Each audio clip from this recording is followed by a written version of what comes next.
आज हम आपको एक ऐसी कहानी बताने जा रहे हैं जो कि अपने खुद की सोच पर आधारित है। यानी हम जो कुछ भी करें वो अपने दिमाग से सोच समझ कर करें, न कि दूसरों के कहने पर। अगर हम दूसरों के कहने पर कुछ ऐसा करते हैं तो हमें बदले में पछतावा ही मिल सकता है। बहुत समय पहले की बात है। किसी गांव में एक गरीब व्यक्ति रहता था जो बहुत ही सीधा साधा और बहुत ही मेहनती था। वह कपड़े बुनता था और अपने परिवार के इसी से पालन पोषण करता था। एक दिन की बात है, जब वह हथकरघे से कपड़े बना रहा था तो अचानक उसकी लकड़ी जोर की आवाज के साथ टूट गई।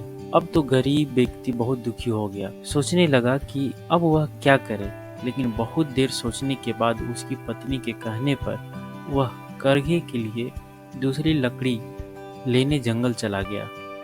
जंगल में जाकर उसने एक बहुत बड़ा पेड़ देखा जिसकी बहुत सारी टहनियां नीचे लटकी हुई थी। वह व्यक्ति बहुत ही खुश हो गया और सोचा, चलो इसकी लकड़ी काट कर करघे को फिर से सही कर दूंगा। ऐसा सोचकर वह पेड़ की टहनियों के एकदम पास पहुंच गया और अपनी कुल्हाड़ी से टहनी को काटने लगा। उस पेड़ पर एक यक्ष रहता था और जब व्यक्ति पेड़ की टहनी को काट रहा था तो वह तुरंत उसके पास पहुंचा और उस व्यक्ति से बोल पड़ा कि यह मेरा घर है, इसे तुम नुकसान मत पहुंचाओ। ऐसी बात सुनकर उस व्यक्ति के हाथ रुक गए और उसने यक्ष से बोला कि यदि मैं लकड़ियां नहीं काटूंगा तो अपने करघे के लिए कहाँ से लकड़ी लाऊंगा, और फिर करघा सही नहीं होगा तो मेरा परिवार भूखों से मर जाएगा। इस स्थिति में मैं क्या करूं, तुम ही बताओ। तो यक्ष ने उस व्यक्ति की परेशानी सुनकर बोला कि मैं तुमसे और तुम्हारे सादगी और सच्चाई से बहुत ही खुश हूँ, इसलिए मैं तुम्हारा मदद करूँगा। इसलिए तुम मुझसे कोई एक वरदान मांग लो। तो यक्ष की बात सुनकर उस व्यक्ति के मन में बहुत खुशी हुआ। यक्ष की बात सुनकर व्यक्ति बहुत खुश हुआ और बोला कि यदि आप मुझ पर खुश हैं तो मुझे कुछ समय दीजिए, मैं अपने पत्नी से राय लेकर आपसे वरदान मांग लूँगा। इतना सुनकर यक्ष ने हामी भर दी तो व्यक्ति तुरंत अपने घर चला गया और रास्ते में उसने अपना दोस्त से मिला।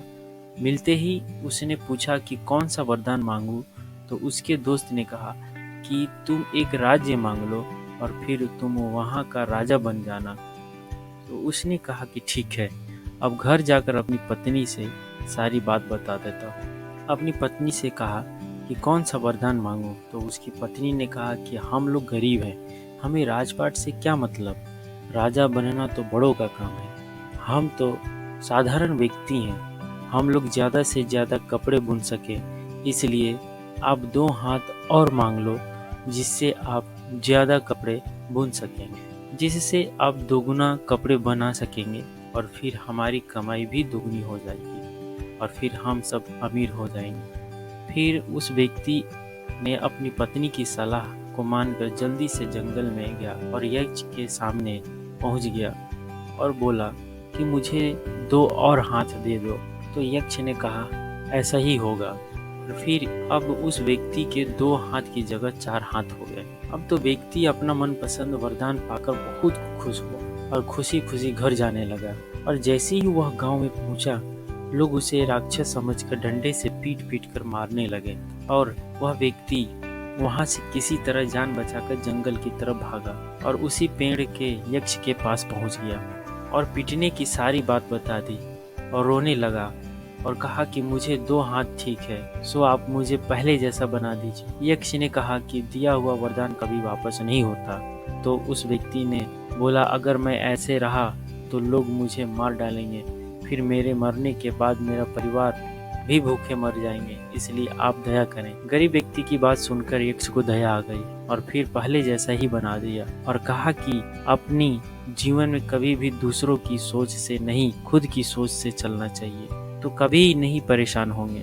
वह व्यक्ति बोला, अब ऐसा ही होगा। और फिर वह गरीब व्यक्ति कोई भी काम करता तो अपनी सोच विचार से। तो आपने देखा कि किस प्रकार जब हम सोचना बंद कर दूसरों पर निर्भर हो जाते हैं, हमें ही परेशानी उठाना पड़ता है। इसलिए हम जो कुछ भी करें खुद की सोच विचार से न कि दूसरों की राय पर, क्योंकि दूसरों की राय सही भी हो सकती है और गलत भी।